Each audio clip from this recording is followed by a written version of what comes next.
ole thei tu te ma sain kalo lom le vek chewa tu tu ma chuan kan hriat theuangin mi huai sen le mi dik Dr. Vala Thanan ZPM MP candidate pur chi chungchang zep nei mi lewin ron soi throi mai ni hei kan in ho lenga uluk tak han longai thala chuan a thu soi a hianin dot a phum telani iti pon comment lama han lo soila thu dik ani Dr. Vala Thana aron huai sen le hle mai thu dik vek a soi iti pon comment lama ron soi le don nia poni se kan ngai tha ho do ani elai muna kan thom se phazong zong te ama sain ZPM hingin chibai kabuk cheu ni hey in than kan ma chona ngai le ta in thlang ram kan nia kan in thlang chu deu chu di ba ya nakina local council in thana ngai lenga anua IMC ani lenga chunga chuan kanon camping le thin do na ami pui te po helaya kan ron relate hin ani pon min lo se thiam sam turin ngen du cheu ni hey lok sabain khan kan ma chon le do na ka le zir tom ni ichin sia tlang ila thain ka sia ka le zir tom ni a hian ni som pakwa Mizoram kan in thlang do na kan ayo nei chun khulaya del tlanga Lok Sabha kan ayo ding tur om chun kan than hun ani chumi huna chuan kan chan vo len chuak theu turin tun huna kan thom sia zong te vo thak theu turin karon ngen ma sa cheu ni kum sa ne le som pakwa Lok Sabha in khan kan ma chana chuta chuan khatilaya sarkar na changtu MNF party in candidate aron tho chuaka pusilaro sanga LPS programa hun an manga interview ten nei ni chumi a chuan athu soi kha kala serenga voi khat mai ni lo voi ni teron soi chho chuta chuan sarkar hian mathlir ania bat chopa neya nasatakin ma laboka chung da chu amathlir trom pui thei tu tur MP nei atul thu aron sai ni chuta chuan tin khati lai kan chief minister pon campaign na sang mun sang sarkar ina candidate da chop chuwa me pui te na kan lo vote kan tan state tan athat zia tur te voi dam ta ka soi chuwa ka ni kan trom pui khop mai hei tun chuma po hian ZPM in chulai an campaign thu tho chu kan ong keng ve ta ania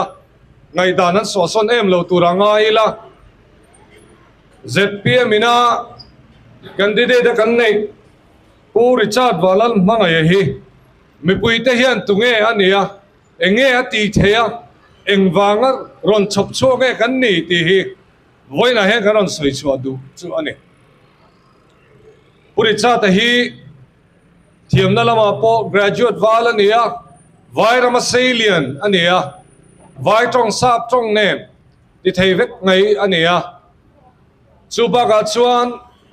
a ton thiat nei to na lama chuan project te alo sual chuak taw thina sarkar lampanga na te lo thok to in sarkar kalphung te po asia ani steng chuan ton thiat sang aneya ZPM party chon ngun takena ngai tua tunge kan ayo in khulaya khon ding theyang eng bi nge kan mamo thalai le zual kan mamo ni kan tia kan du dan dik taka le chop ngai ni lawa au chuak thei tur sap tong an biak po hindi an biak po enga a tia le chop sak ngai lo mi sing kan de ngai kan tia chu ba ga ton thiat nei mi sing kan ne ngai ni kan ti poka kan thira mi chi thang kan ne na e puri cha ta hi a thado ne ZPM chuan sarkar na kan changa kan thopui khulaya kan project te po lo boy pui thei turin a thange tin kan chop chuaka kan on candidate ani ti kha ama sain ka saidu ani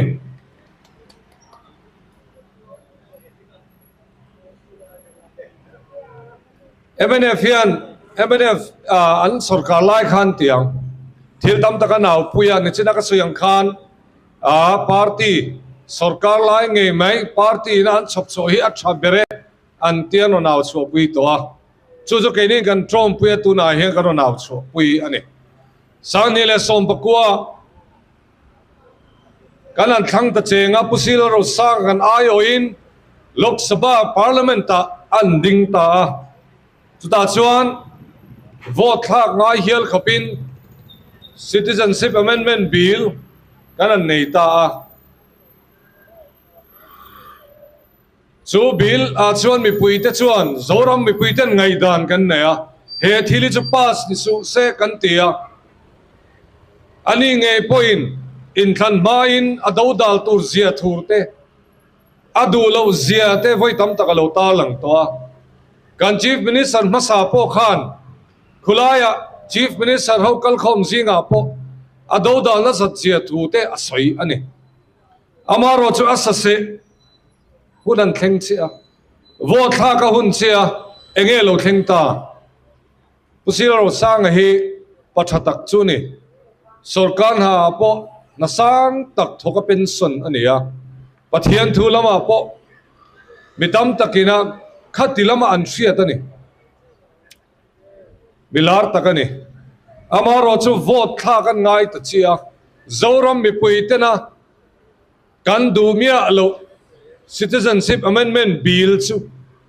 BJP ten an tho ho awangte an ngam lo awangte an tho ho awangte le MNF party ina he thili pass acha an ti awangin se tak chungin lom thu sei chung sin a pass puita ni kha thila wang khan mi puite kan ril ru na tuna hian thu soi te sap trong nal taka anti tral te po kha kan benga hian ala ri ni thengil har kan ti mi puite hian khatenga bum non le kha kan du to lo mi puite hian kan du da ni tlang to sela khulai kan ai o khuan kan ai o tak takin ban lo phar to ro se kan ti ni chumi ti tur chuan tunge kan rin ngam don tu te party hi nge kan rin le don ti hi kan ngai tu ngai MNF party chuan uvena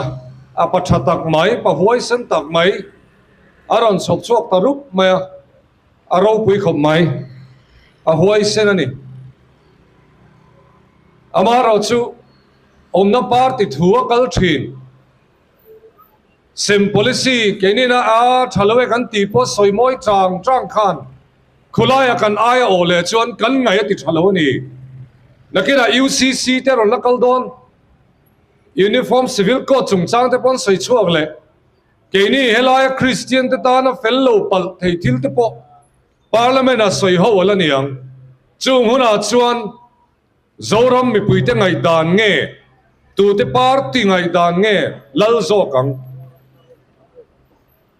mania aba nge na soi chiang BJP kan som don anti khulaya NDA akan obangai antia khulaya ban pharangai huna keini ta na thalwa po nguin hoi chung he na ban pharangai anti ka law kok mai BJP du dananga khulaya a fellowe he chu thalwe tia zoram bi puite kan kun tlok tlok chung po lom tu soi chunga pass pi angai hun a thengang ti kan lau khom mai bumin kanom to kan ngai thalo zo to a misinga te chu mi thatak tak an on ding ani party candidate party dang candidate te mi thatak tak ve kan ni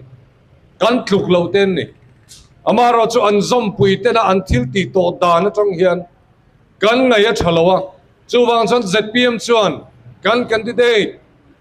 puri cha ta hi mi pui te ai o ading sarkar nge mai mi puite du dana ka phar thei tura kan sop chu hi mi lo thiat sakru tin kan ngen chu ani sei tur tam ta ka omo me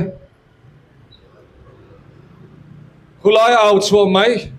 parliament huai sen taka an au te an rik bor bor te po ngai viang amaro chu parliament au thei hun khu atam lo ani MNF ngei na an candidate nei po au chu kan an soi chu le chon tu re hi thumal tamani lo chu ai poimo zo ka chu khulaya sarkar ina mat chop nei te project nei me kalpui dan tur te bo zui te angaya khulaya MP ten sarkar ayo man lak dan kha poimo ta ni minister te official te tan Delhi a azin reng theilo tin minister te du duina mu theilo MP te tan chon thilalo ol sambi ka mu te lo ol sambi ka chumi chorem changa kan la ka ngai thwin chumi huna chuan sarkar ina mat chop pa nei te kha khuda soyelo ngai nga zui ngai nga Myanmar ne na kanin ri na chung chang te state sarkar ina party dang chevelo tura kan du thil te po mang Manipur kan unau te dan tom na chung chang a pa malak te ngai nga sarkarin mala ka tum dan te po central azuk khilfia deu te man mo ta ka soi te po ngai ang chumi huna kan ai o ding tur chu kan lok sabha MP te rajya sabha MP ten ni chumi huna chen ting ni don lelam pang hoi tlat chungin kan tan an din chuan har sana tam ta kan tok don ani sarkar na changtuina an au hla te omani keini ngei po hian au hla chi sang sang kan nei tuna po pulal duama ovin pulal duama siam na nuaya sarkar na kan an changa ma kan la project sang sang kan boi puya thum lek chungin til chi sang sang Delhi ate kan the thla kan soi ho na po tel velo manifesto kan siam lai po ale lam panga thang tra la khan khulaya min zui sakangai dona thilin kal kim lo thil fel lo thil ji khuak lo aw mang ti kal hlawani mi fel tak su niang amaro chu ZPM te na kan soi tam kalphung thar bipui sarkar kan ti te in to del kan ti te enge niang sem policy kan du ve lo we kan ti te kha soi ve turin khulaya soi tur khan midang an din ve chon an danga ok palang ti kan lawani sem policy hi top toro se ke ni chuan asanga ni lovin alen den na tur kha ale nai pengu ti kan lo au to laya sem hi a thaye ti tral tu te party dang candidate ho te hian khulaya kan ai on din chuan in to del soyani huna te bana kai soyani huna te kalphung thar chu he hiani ti soi huna khan soi ve turan thelawanga khulaya khawan kan mi le sa te tam tak le helaya mi zo mi puite kan hoi hai me ang ti hlomani chuwang chuan mi puite hian ngun takin vote kan thak dona tunge kan ayo in dingang tunge tuna sarkar tura kan du nge sarkar mek ZPM te an du tan khulai zukaw chok thei tur mi puite tan aw chok thei turi tunge niam tin vote kan thak dona khol ma kan dinu ra khan ngai to na fi mi phang hu tin yang en du cheu ni tuna hian Delhi sarkar le an governor te hin boy maya asan chu sarkar le governor te in kha partisan an nia partisan chantlat mai an nia keini na ayo kan nei ve chun party dang state dang hechon MP ten nga lu tuka opposition enga mo zalo ma se dang khan nga keini ve tu chun aw tu ra kha pakhat ba kan nei lo lok suba chuda chuan state sarkar in he kan duani kan ti po le lam pangina toemoni na akan party du dan cho he lom tia sarkar du dan po de lo party mal apakhatina adu dan nga outlet mai kha chuan har sana tam tak athenang ti kan lau khop mai chung te ngai tu chung chon vote ti tha kong utin kan ngen du cheu ni parliament ta thil soi thiam te nga ya soi chu thiam hey cái này kan la thona lama commerce lam zirti tu kan nia sum dong te sum don dan tur te kan zirti ra khoi khoi mo training te kan pe a sum dong nei te po an dor te kan en kol pui hial ani thena chuan tin mani ke din tum entrepreneurs te kan lo kai suai ve to kan lo boi pui ve to ton che chang chang kan nei a hian a poi mo ber te singa mi communication ani thil soi chua dan thil kan tum thil ti kan tum kal kan tum dan ba chop kan nei te soi chu thiam tan hian khovel hi eng bi kani an ma kha eng bi kani mizoram te kan malam kan tien don chuan khulai muna a soi chuak thiam kan nei ngai mp te chu english thiam po ngai vak lo hindi thiam po ngai vak lo kan ma mi te po khang tho khan ni english in an tong thei soi soya lok sabha rajya sabha mp kan nei lom te po kan ti mai thai english chau te a thiam chona to ka lom kan ti mai thei tu na ro chona tok to lo ni ti soi du phairam kan juk sina minister te an kal loma central minister ten vai tonga an lo biak tlat chon boi thak takani chung huna chuan enga tia a trong let tu khan an soi zel te lo soi chong ten tin mo ti chop ngai lo mp kan nei hun to ni chumi huna chuan minister te pon mitzale zualang bjp sarkar na noya minister central minister te kwan elaya mizoram ange po thun on soin vai tongin tam takin an soyani office kan dor pon vai tongin min bemai boi thak takani chumi huna chuan a tangkai tur chu tunge parliament a tong chu mai ni lovin office dor han ni huna office a kala minister te dor ani huna tong le chop tu ngai lova office dora sarkar mamote soi chuak thei tu tur kan mamoa chumi tur chuan zpm ena kan candidate puri cha thei atling to kani vai rama salian vai ho zia po she bai angani ang ataka tong tu sailen pui tu ni vai ho an biak dan tur te acheng po she kopang chu tiang ang candidate chu zpm in kan nei hi kan loma mi puite po min lom puin ka sia mi tam ta kan biak to te po hian tun tum chu thalai ni boxi khulai muna po za pui am lo turi kan nei ve ngai to tin min trom puya min lom puya ni zpm te po he thila chuan kan in chuang ve tak set mai tin trong thiam ringo ta ni lo project kalphung te kan hriat angai sarkar kalphung kan hriat angai chuda chuan project po central lo nor chuaga central lo boi pui to kha kan neya ne chela ka soyangin a trong thiam bok a kaida se bok khachu mizoram tan hen accept athingani zpm te pon ngun taka kan ngai tua hetizat zpm party nuaya mi chi sang sak om mi thiam sang sang om kara kan ron the chu ania chuan chan mi puite hian min lo rin sakro u tin ka ngen du cheu ni voten thla do da ngun takin ril ro fim min ngai min sen sakula tunge kan ayo in ding theyang tunge kan tala ding tu khulai muna tunge tangkai berang ti hi min ngai tu sakula zpm min vote sakturin ka ngen cheu ni zpm te hi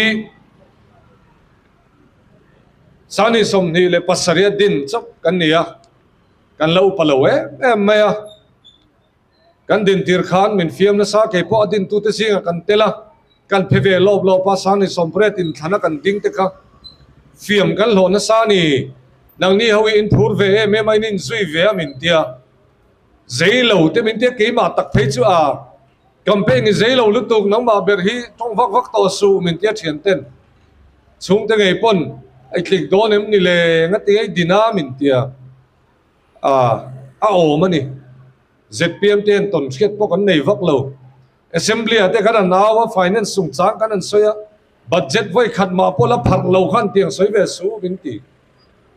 ten in campaign te kan nei chawa an ni ta chu bel ke phor kho mangan ni an dar don min tia pudua pusa pa an ti le an ti khan thil tang hi me bel tur chop hian zong vak vaka kan zei lo wang ania kan in soi fia zo lo thina chang phei chuan mi han min hau let ling thina ama ro chu thil pakhat ro chu kan ke ni chu kan zei ve thua ataka thok an thiam ani kan thok vak maya kan tai ma thil tha kan du party panin zei takin Mizoram milohen kol to state kan ni train kum som li don ani to tu ni kan la thleng thei chawa state dang kan otani ranking alo chua ka zirna ni sela kong ni sela pawara ni sela state dang otin kan noma amaro chu party zei takin milo shwai to thina ke ni ve thung chu kan zei lo nei kan chakna ni kan tia tuna po hen puri cha ta hi ana interview anga thil danga te po he pa chu vasei lo ro en ti mai thei kan zei lem lo ke poi trong kam te ka thiam lo hi ka ti thin ka in sit thin amaro chu thei to pi kan in buat sai ve a thei to pin ma kan la ve a kan alaw chuak ve te mi pui ten an lo oya mi pui ten mi lo ngai thak sak ve thin hi alo mom kan ti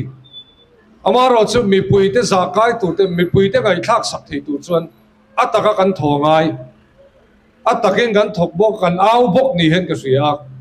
sani som ni pathum in thana khan ZPM party aya taima ataka thok chuak khan lo ni chu tho chu tuna hian ZPM te chon karo naw chu pui le a puri cha te a zeilo in ti mai thei amaro chu ataka thok tur hian a qualify ani kan ayo in khulaya del litlanga kan ayo au chuak tur te kan ayo kulai sarkar ma chop boy pui tur te hian a qualify to kani a zei to kani ti ha ka sai du campaign na zei lo hi ataka an lak tlak lem lo mai thei nia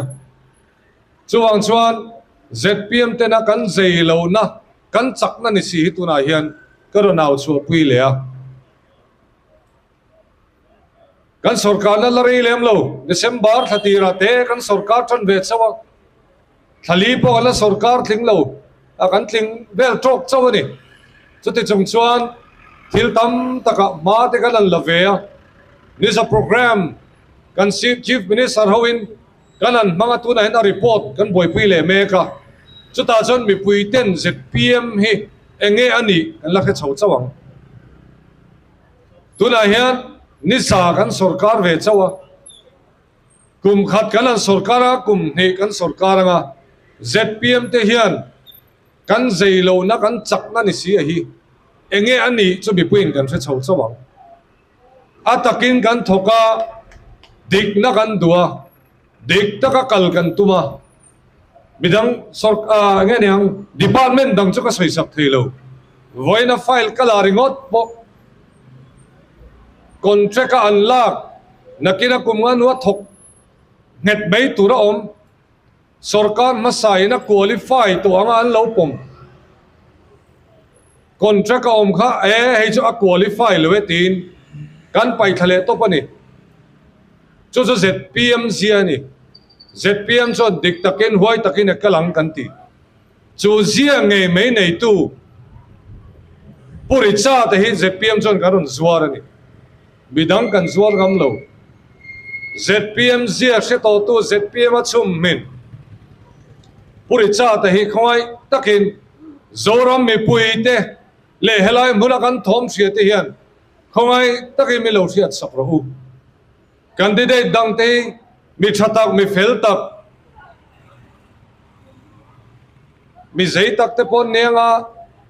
ton thiat nga tak te pon niang ama ro cho ke ni candidate ve thung hi chu adang lam na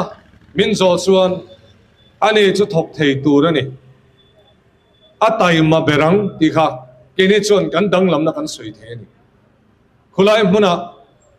dang lam ngamin adinga nga khulai muna an zo na te po le chok ngai lovin a chang thei nga langa khulai muna project enga ba soi ni pon keu chok ngai lovin ton siat anei to tangin a boy pui ngal thenga sarkar ina aduang te tiangai pon a sana party ron ngai lovin kaldan tur ngai tu ngai lovin khulai muna ache chu ngal thenga kan party du dana lom titlata sarkar du dan pon ni lawa ben chuaka in hnual boy ngai lovin helai zoram mi puite du da nangin kulai muna vote thak ngai ni pon vote thak don ani ti kha zoram mi puite ka sin du ni chutiang mi ring chu ka ran zuara chutiang mi ring chu min rin ngam sakro u kalphum tharing kan kal zel don taima na nen kan kal don rin nom na nen kan kal don chumi chom nung thei tur chuan uri cha ta hi khongai takin ka le zir to nia vote in tha khuna milo thiat sakram from don dia tin voina kan thu lo se pha zong zong te ka nge na chu lo me